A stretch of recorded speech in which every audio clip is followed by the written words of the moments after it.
fuck is happening, man?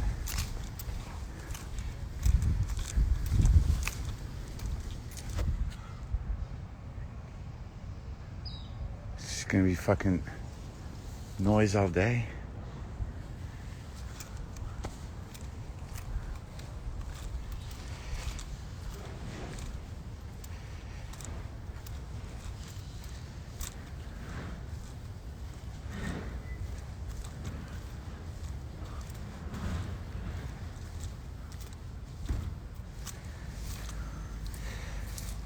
I don't know if my toes are nice, to be honest with you.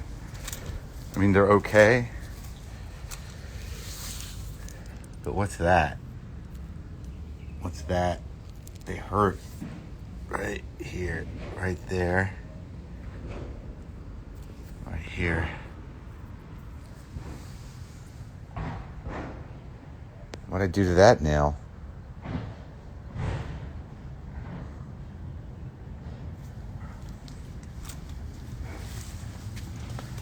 Yeah. Hey, Booster. Oh,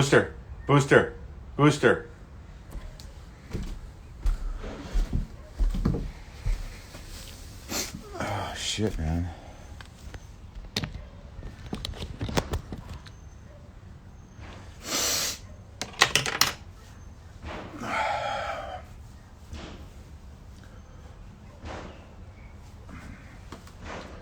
Too close. Whoa. Swept in all the way to 7:45 today.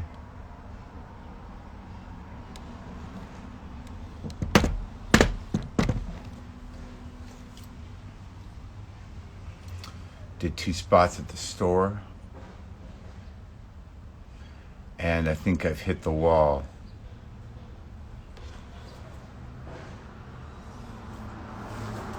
I got this athletic shirt on because I'm going to probably stretch.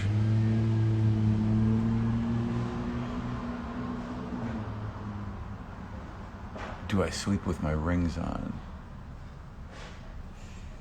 I do. I sleep with my rings on and my watch on.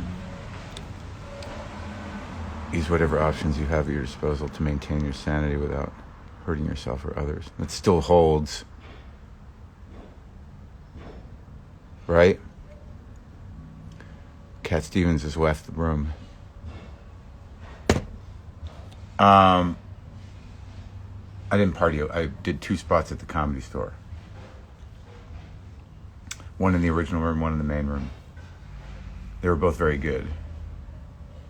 But I can feel the fucking tension of it.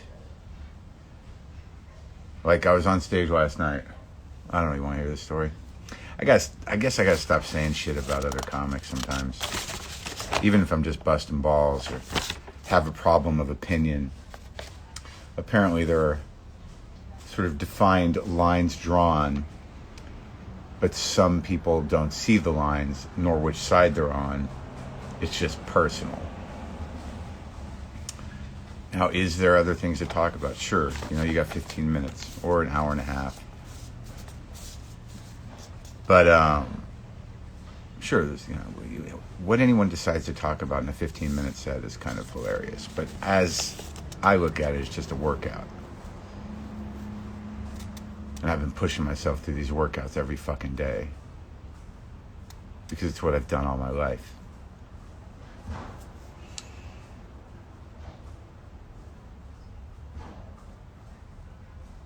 But everything's so interconnected and so boundaryless and so up each other's ass. Everybody sort of can, with a little bit of incentive, wedge themselves pretty far up anyone's ass at any tier of this fucking multi-tiered simulacra that we're calling reality right now. A sort of engageable simulacra. The scrim in front of the sadness culturally.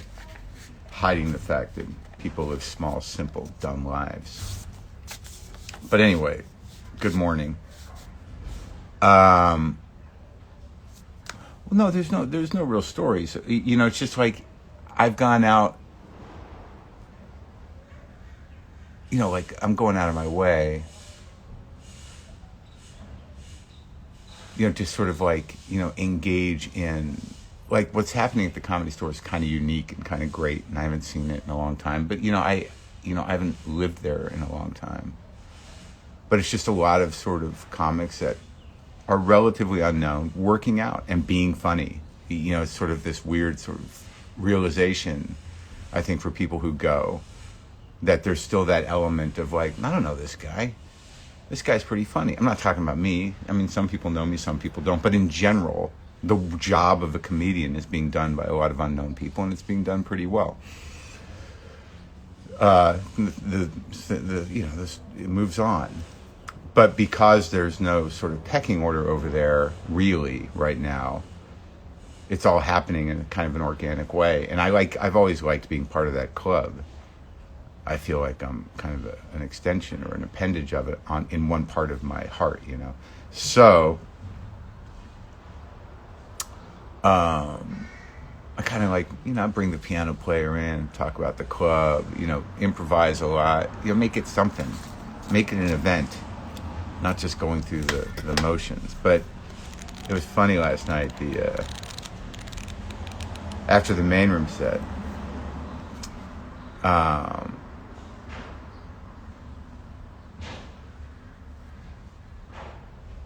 yeah, they did. But after the main room set, I did the original room, which is smaller, and I just kind of eased into it.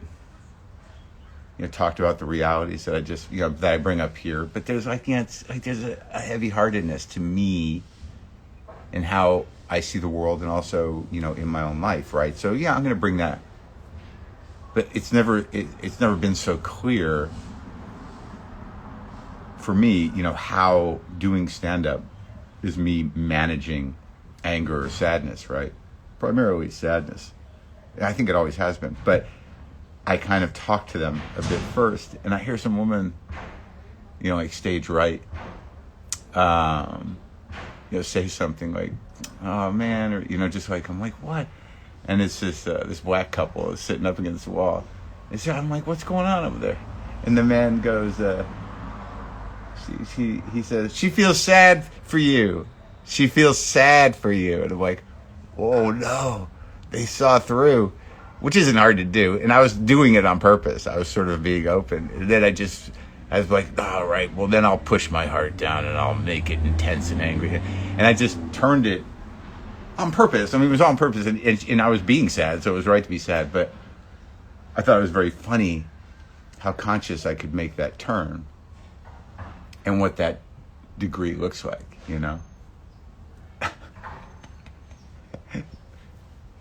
Look at the sad man. And then I just killed by being, angry, funny, goofy. But I just wanted to make sure I planted. I wanted to make sure I grounded myself in who I am up there,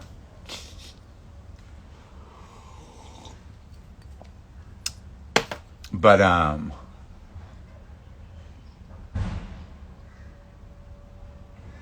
But it was, I've been just playing with all these things. And now it's back to all vaxxed, which is great. Let the patriots fight for their right to die like morons, and let the grown-ups, move on with the world. I think it's fine. Well, that's right, Alexis. Yeah.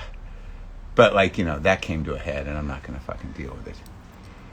The real question, is that, these lines are drawn, but, comedian's supposed to be in the middle.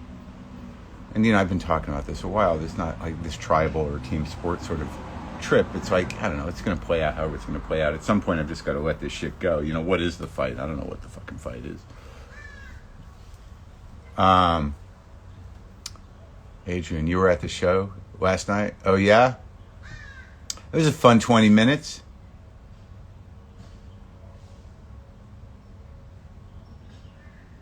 So, how do I feel about gigging in the current world we're living in?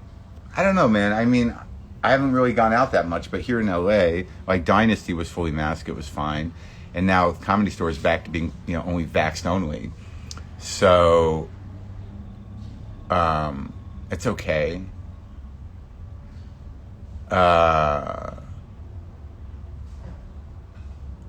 But I got to go to Denver, and I'm nervous about it because that club is like, nah, we don't, whatever.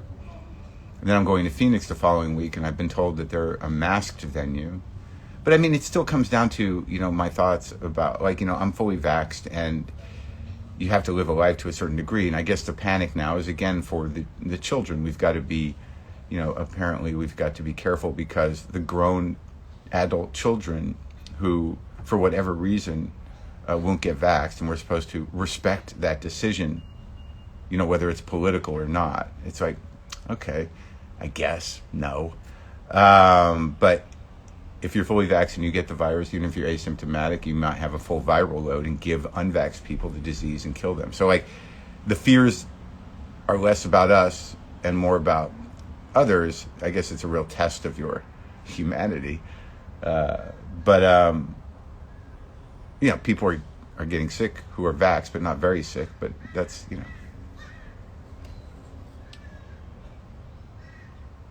But what about the panic in St. Louis? Is that the name of my show there? I don't know, man. That's like a few weeks away.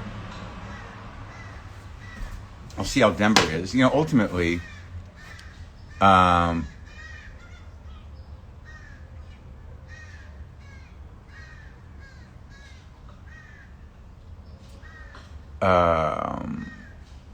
look, here's a genius. People should start critical thinking and stop listening to so much media. Critical thinking based on what? There's this idea, it's like, if you're a critical thinker, you believe nothing. So you try to get your information from renegade sources that seem real because not a lot of people adhere to them. Though maybe they're not sourced that well, but they satisfy a certain, sort of solving the mystery compulsion inside you and the secret wisdom knowledge inside you. Go right to the data that satisfies what you think is right, but also different from most other people. That way you get a personal sense of specialness and uniqueness because you have the secret information that only a few of the enlightened have, though the integrity of that information may be questionable. The fact that it is rarefied, maybe because it's bullshit, doesn't really matter. And the fact that you possess it and that it's something you believe in makes it, you a free thinker. And then there's a supplement ad. Might is Right multivitamins. The critical thinking is this. The guy who works for me got a vaccine, and he got COVID and got pretty sick for a week. He's okay. He did the right thing. And, took care of himself, stayed out of the fucking loop, and wrote it out.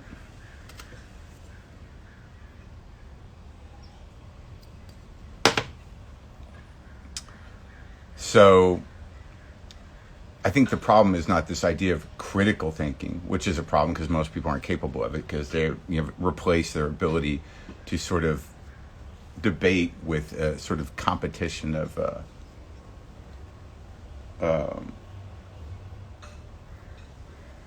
false equivalencies.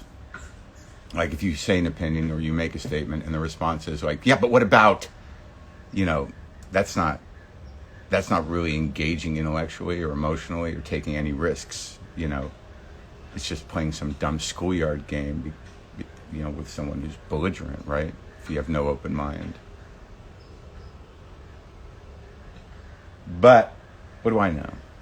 Just a comic. I don't know. Mind your mind before they mine your mind.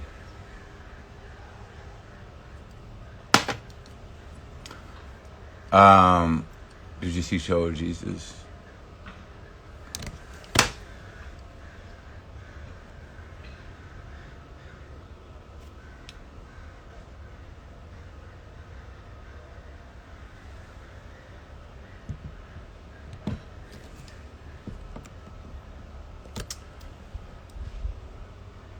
But my concern is selfish in a certain way. I've made it this far. It's sort of like sobriety. When I first got sober, after a certain point, it, at the beginning, it made you just become protective of your day count. Like, and so that, I think if anything introduced me to my competitive nature, it was when I first got sober. And after a certain point, once you get a number of days clean, you're like, I'm not giving this up. And then you see people fucking fall out and you're like, I ain't doing that.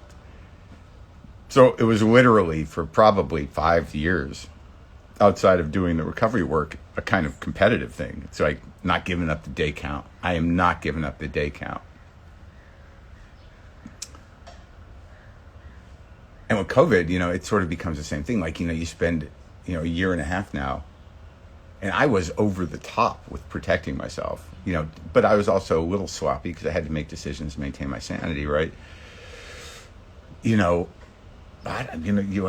There's some part of my brain that thinks like, well, if I get it now, that it's all lost. Even though I'm vaccinated, I probably won't get, I probably won't die. But it's sort of like, but I'm still in the race.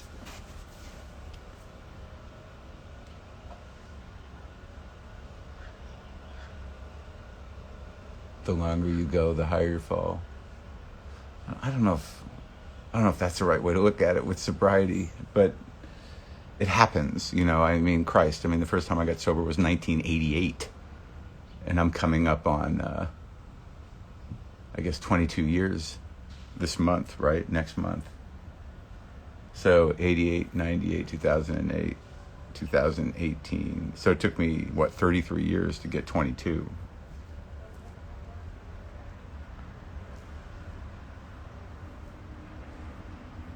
What's a cop-out?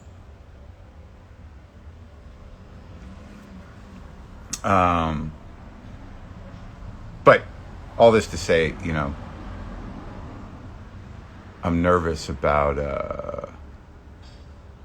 I'm a little nervous about performing out in the world. But on the other side of it, I'm like, well, I've done everything I can to protect myself, and I won't pull on it.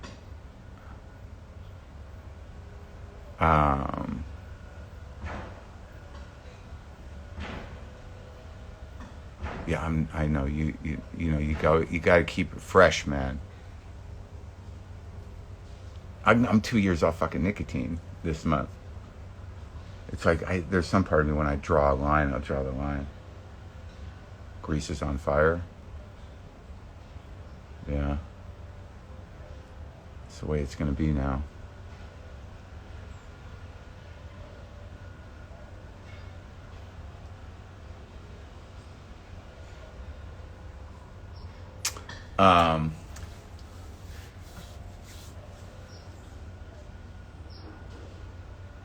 What was I just saying? Oh, I ordered some of those home tests. Do I think I'm a critical thinker now that I'm sober? No. I have to, do I think I'm a critical thinker now that I'm sober? I don't know. Critical thinking is something that, came late in life to me. I'm reactive, by nature. And I'm trying to engage in critical thinking, but by nature, I'm reactive. So it was something I had to learn, and I'm not always good at. My first impulse is to react, and react selfishly. So to sort of take the pause and process it, or be, big enough to go like, I was way fucking wrong, or apologize, or keep an open mind. I guess that was the first wave of it, is a reactive, emotive. But I always kept an open mind because most of that shit comes from insecurity, right? Reactive defensiveness, or sort of I know, me. You're like, no. So, but ultimately, because of that insecurity, the sensitivity on the other side of it was always there too. I was always willing and potentially going to get hurt, but that kind of is the open-minded part. So over time, we had trauma too, sure, but over time, and age, it's a willingness to go like, oh, okay, and then go like, no, fuck you. Oh, I understand, but still, go fuck yourself.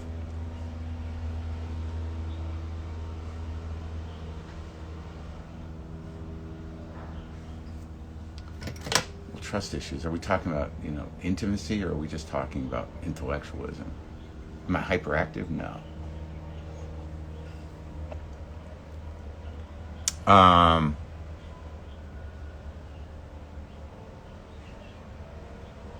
Like yesterday, I talked to A.O. Scott, and I'm not even sure why. But he wrote a book years ago about criticism, and we're trying to sort of mix it up and have conversations that engage my brain. And it was great. It was great.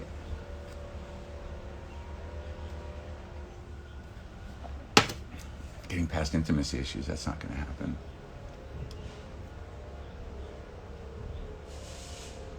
Yeah, it was fun. It was just me and A.O. Scott sort of jamming about criticism, about movies, about culture. It was exactly what that book is about. A Better Life Through through Criticism, I think it's called. Just let love in. Yeah, that's a problem. Either you want to live or let addiction kill you. Or you live with addiction and, what isn't killing you? Some people manage. I used to see those back in the old days, back in the day. Yeah, I do like the book. Back in the day, I like him. You see these old dope fiends before fentanyl and generally not knowing what's in the bindle. They're just going for years and years. Gabor Mate. Yeah, I've read some Gabor Mate, but I don't know. I read like a lot of that book, and I can't read about addicts. I've heard that for 22 years in the rooms. But his investigation of it seems pretty great. It's a tough one.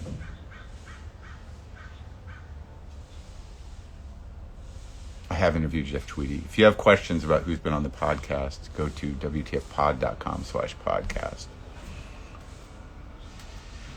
I definitely don't play chess.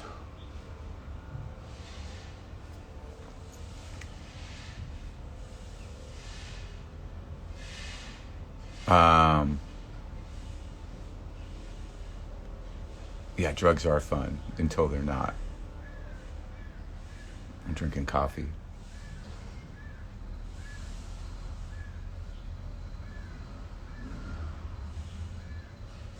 Urban Flan. In fact, that was Billy J. That's a Billy J reference that I made. There's no glow. Glow is done. Yeah, Salt Lake in a few weeks.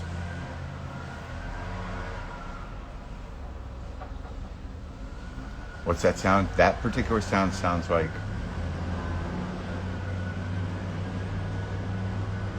There's a couple of sounds happening. There's a classic leaf blower.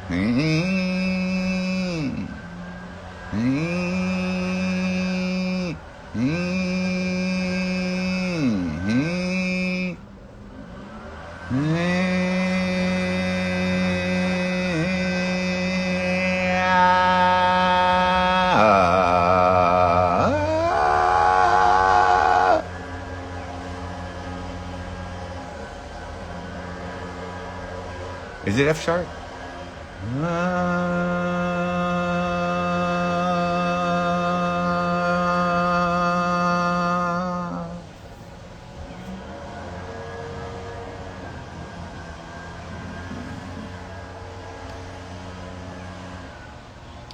On a Saturday, you kidding? It's fucking every fucking day. Did I ever see The Nice Man in the van? Stick to comedy. Is that nice? Is that necessary to heckle me on my own feed? I can hold it. I can carry a tune. But thanks for taking a shot. The guy in the van, no. It was only that one night.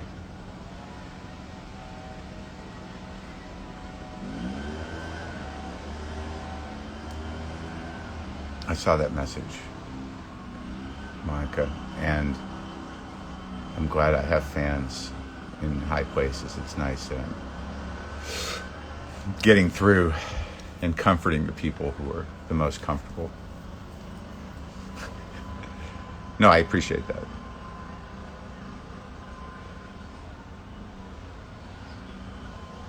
No, the guy with the van, I don't know. I guess he probably moves around.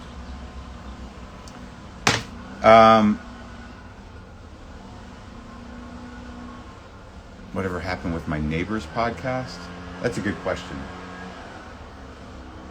Whatever happened to most podcasts?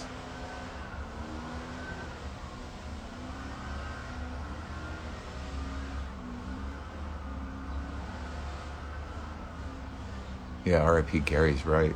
That guy sings back there. Someone is singing like opera behind me. The guy who brought me the tomatoes, who might have had something to do with Gary's disappearance. There's a lot of small narratives around. There's narratives everywhere, blowing around like leaves, bits and pieces of ongoing narratives. Well, thanks for coming to the store. I never talk to my neighbor about my podcast. I can't advise anybody. You know, it always comes down to that sort of question, you know. Well, how do I get people to listen to it? I don't know. Good luck. You know, what are you going to be satisfied with? I mean, I poke around here sometimes when other people who I follow are doing lives and there's 4 people or 12 people watching the live. I'm like, how is that, you know, just do FaceTime with the guy. It's sort of sad. There's no shortage of sadness in the world. I mean, if you're going to do a podcast, you know, and you're like, we got 17 listeners this week, and you know, I'm just not that guy. Like, I would just like get mad, and then all of a sudden it would change the tone of the podcast, and you know, it would just be, you know, me trying to fucking survive without losing my mind and dragging people I know to my house to confront them. And wait a minute, that's what worked.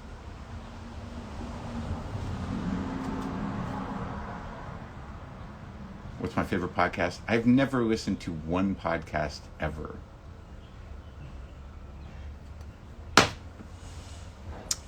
I don't listen to any talk-driven audio in my life.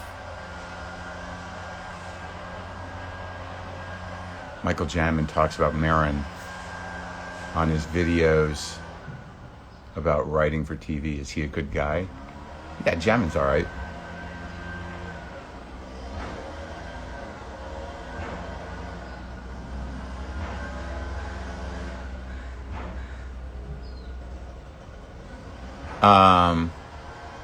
Yeah, I've never, like, honestly, I've never, like, I know when people are doing them and I've been on them, but I've never actively said, like, I'm going to listen to this podcast. Didn't listen to your Obama chat. I generally don't listen to mine after the fact. I probably should, just for the guitar stuff. How many people did I have at the beginning? Well, at the beginning of, what's up? I was able to pull over a few people that knew me from radio back in the day, but like, it was crazy at the beginning. You know, we were just sort of locked into doing the 2 shows a week, and you know, there was like the social media universe was so much smaller, you know, 12 years ago or whenever. And also the number of podcasts was a lot smaller. Do you watch your movies? I do, yeah, eventually. I don't always watch my stuff when I do television spots.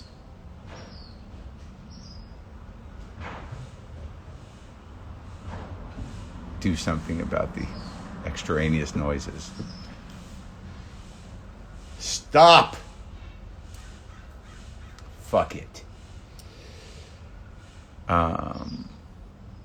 Is hearing my own voice weird to me? No. That's the one thing you got to get used to. Somehow or another, once you learn how to get on a mic with no one around and be lucid, I get it. That's the big breakthrough. To get on a mic, a solo mic, by yourself, be lucid, move through ideas and conversation, tell stories without being self-conscious, that's a big breakthrough. Did I like myself? And people, dude, don't ask me about Eric Clapton. I've never been a Clapton guy. So whatever's happening with Eric Clapton does not surprise me. I've always felt there was something off about that guy. And, his guitar playing was almost a complete ripoff, which is fine. It's all a ripoff. I get it. But, if your big contribution is turning your amp up so it distorts and playing Freddie King riffs, okay. I'm just, I never saw a there. And if you watch that documentary on him, which he sanctioned, it's clear there wasn't a there because of his upbringing. And it's sad that, he didn't know who his mother was, and he thought his mother was his sister, and, the trauma there. But that guy, came into the world and moved through most of his life with a sort of, missing a huge piece of his identity and his sense of self. And I get it, fill that with drugs, fill whatever. You're comforted by the music and it elevates you. But, there was always something missing there for me.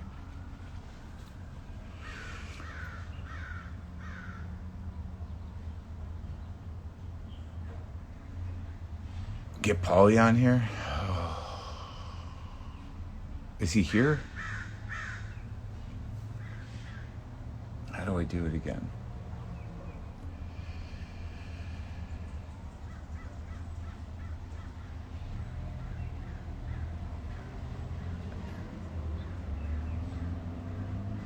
I don't think I can do it. Can I?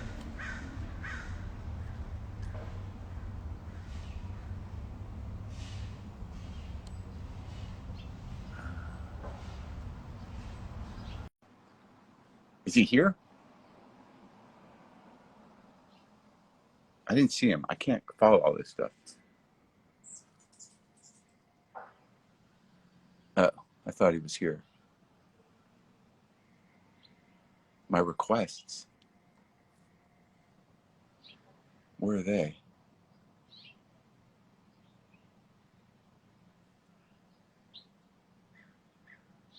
No. I just sent him a thing, I think.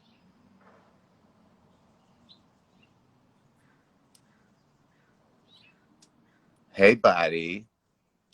Are you coming to Vegas? You got to come to Vegas, buddy.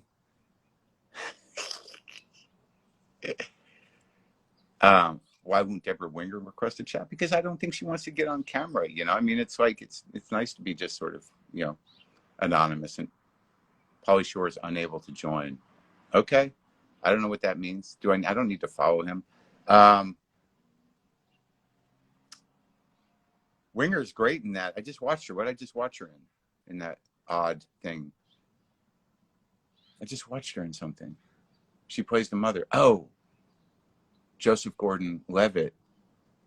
That Mr. What is that new Joseph Gordon-Levitt?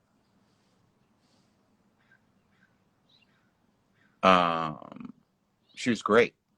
She plays the mother. Just great. Hey, buddy. Vegas is great, bro. You can eat great food every night.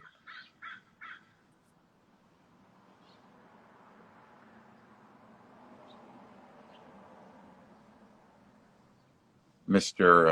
I forget the name of the new show, but it's good.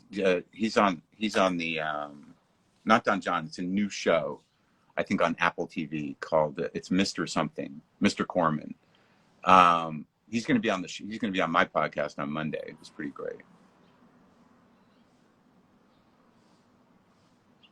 Maron listened to Amen Dune's record, Love.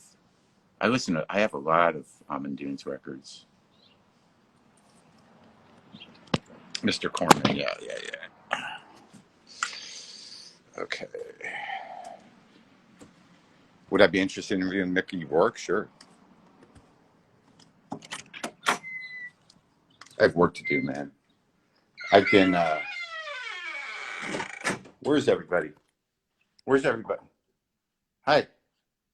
What's up? Why is this lens always fucking gross? What's up? Huh?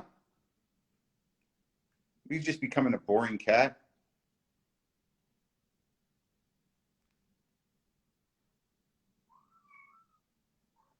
Huh? Yeah. Uh-huh. What? What are you gonna do? Booster! Booster, you wanna hang out or no? Do you wanna hang out over here? Booster, what did I I'm sorry. Is it relax time? Huh? What are you gonna do? What are you gonna do? You're gonna jump? Go for it. Go for it. Go for it. Sammy.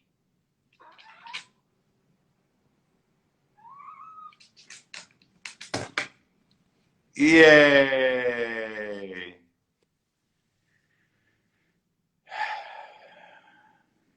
Booster. Booster. I know you hear me. I can see your tail. Booster. Booster.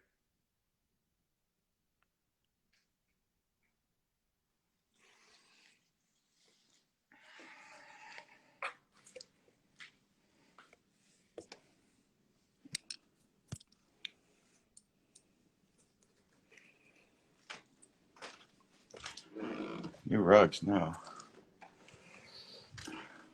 I got to stretch it out. Stretch out my saddled back. My trauma bucket of a back.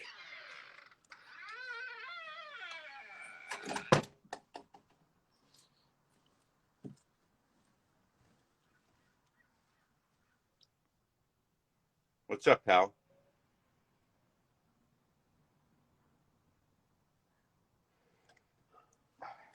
I'm so out of the loop with most things.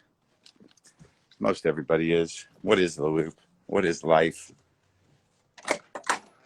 The difference between me, living regular life and me engaged in a certain amount of bullshit is that, like, if you guys weren't here right now, I would just be like being like, hey, man, what's up, buddy? You all right?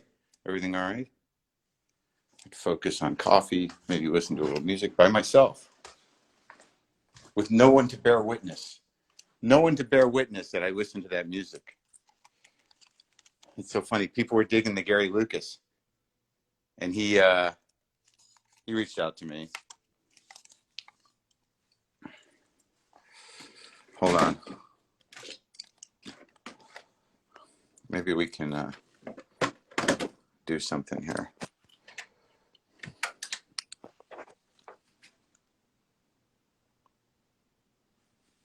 Jazz? You want to do jazz?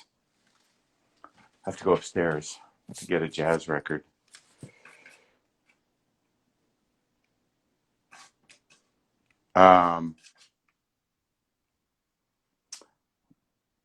Let's do something down here.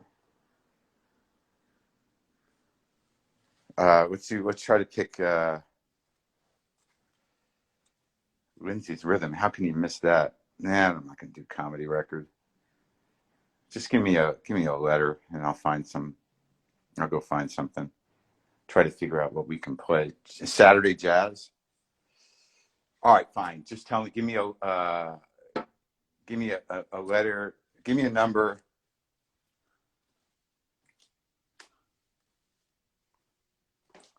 We're not doing full, like, not specific records because we can't play everything. We can't pick the numbers because it seems that Instagram has tightened up on their ability to figure out music, or labels have given them more titles, so almost everything gets tagged. So we have to figure out how to avoid losing everything.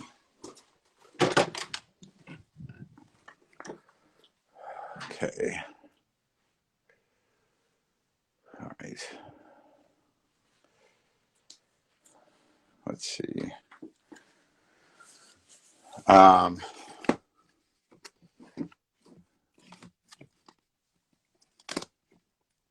Records I have not listened to yet.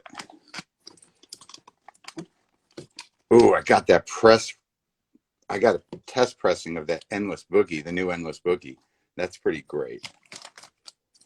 Yeah.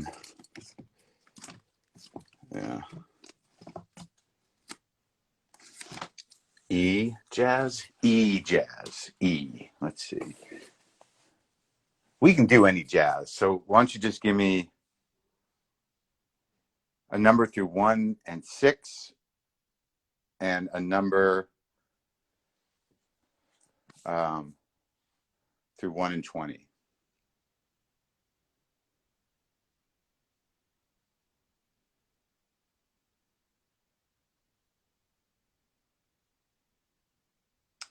Three and 7. Okay.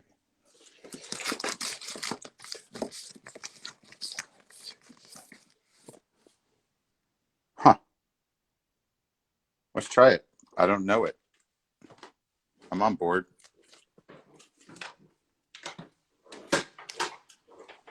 Anybody? Yeah, that was like so funny. Like, what a surprise. I don't know when I got this record or what this record is. It looks like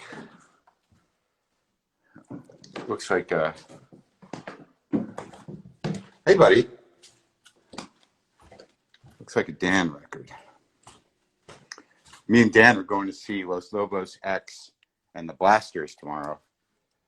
That's pretty exciting, isn't it? That's a late boomer concert.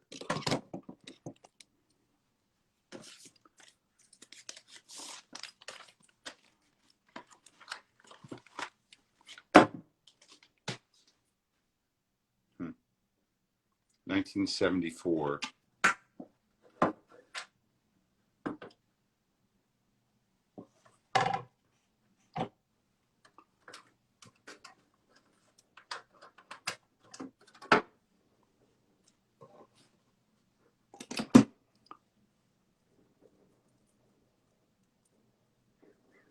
Late boomer.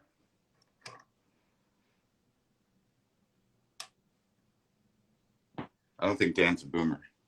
I am. Tail end.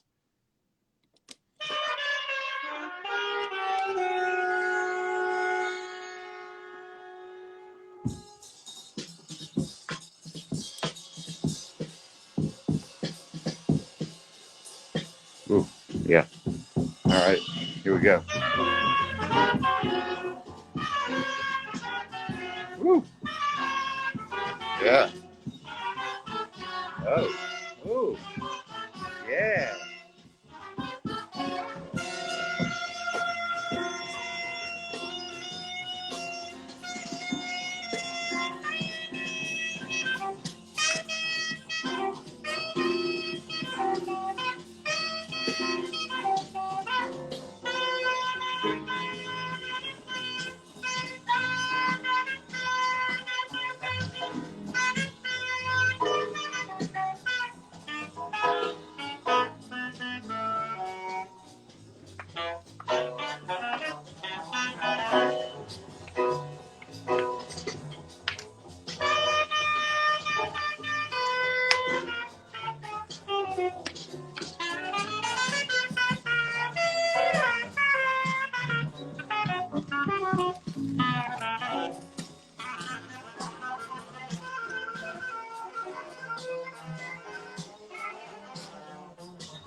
I don't think this is free form, actually.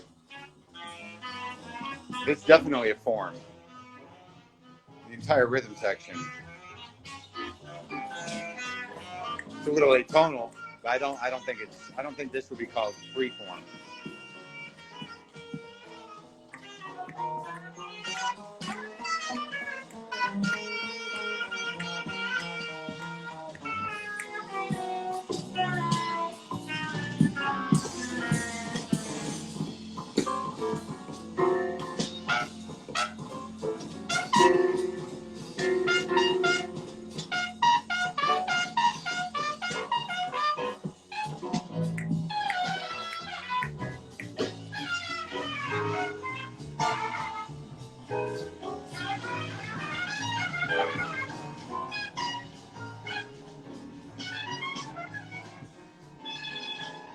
Pretty good, right? Nice fade up. Thank you. That was great. Good pick. Now we do one from down here. It's not that one. That jazz was not that challenging. That was pretty straight up. I mean, you want challenging? Listen to some Cecil Taylor, Albert Ayler, or some Ornette Coleman. This was definitely not challenging. Pretty straight up, really. 226. That's jazz. Down here, just give me a letter, and I'll go see if I'll find one that we might not get fucked with. Yeah, if you want challenging, go to later Coltrane, Ornette, Albert Ayler, or Cecil Taylor. Right? Am I right? Maybe I'm talking my ass. J. All right. J. Let's see if we can find something in J that we won't get tagged for. I'll try. These records are too tight. I don't want to do blues.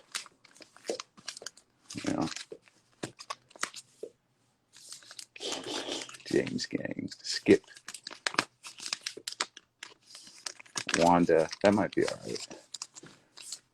Michael Jackson. No, I think that's going to get tagged. Mahalia Jackson. Joe Jackson. Joe Jackson's probably dicey. Wanda Jackson would be pretty good. We can try that. Let's see. Well, now it's up to me, right? Burt Jansch. I don't know. Can't do Crimson and Clover. These are in too tight. Gray album. Not J. 900 Burt Jansch records, and I don't even listen to them. Waylon. I don't think we can do Waylon. A lot of fucking Waylon. Can't do Jefferson. So that's kind of a weird. How about the Jerusalem album? How about this guy? Doug Jerabine is Jesse Harper. This one is Waylon. Like, I'm curious about this one. Aren't you?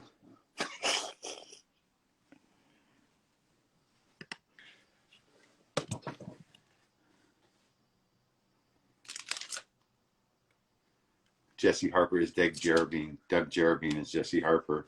Anybody? Anybody know what it is?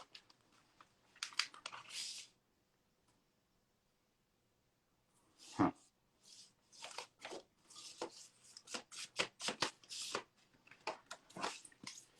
Marc finds things in his record collection.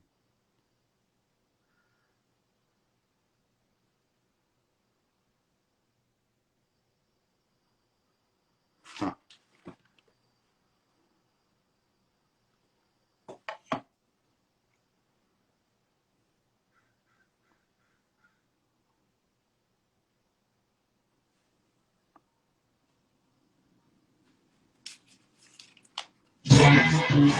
Whoa! Woo!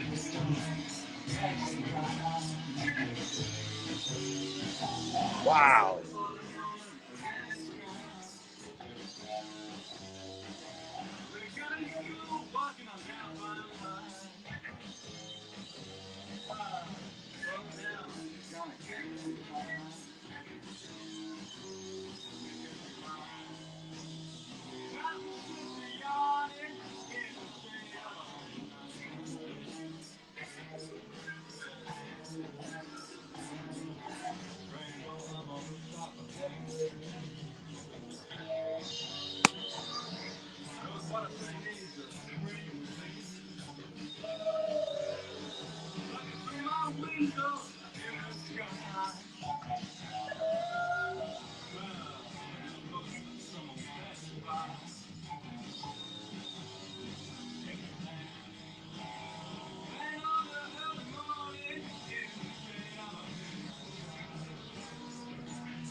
It's weird. I don't know why you can't hear it.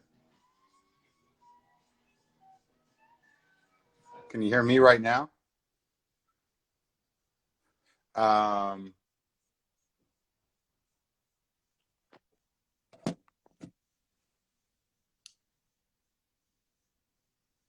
it's not. It's not well recorded. It's obviously some sort of small press weird record, but pretty good groove. I'll do one more and then I gotta go. I have things I gotta make a list. I got a list to make.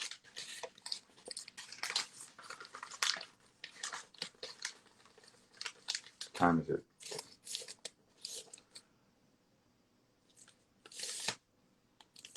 Yeah, it's not a great press. All right, so we'll do one more.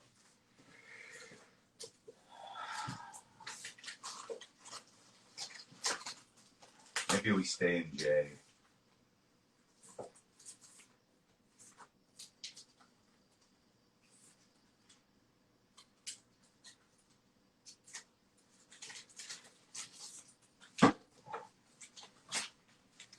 Let's do this.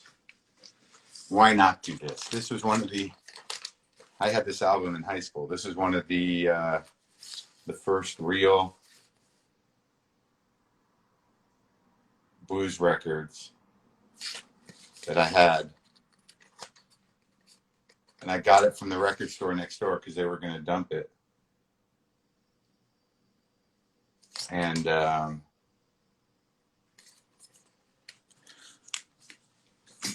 it was a life changer. Trip Records. Huh.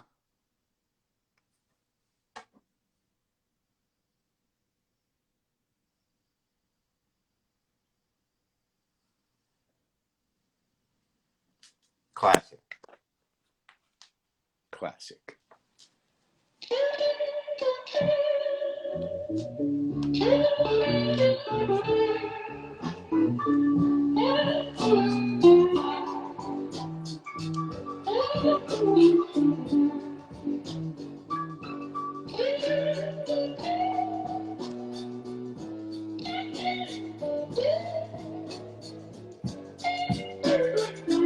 Better?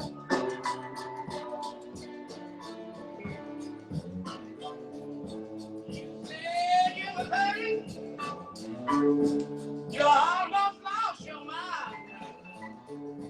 Now the man you love, he hate you all the time.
Now you better leave you.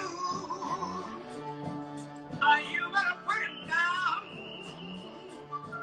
No, I won't stand to see you pushed around. But when things are wrong, well, wrong with you, it hurts me too.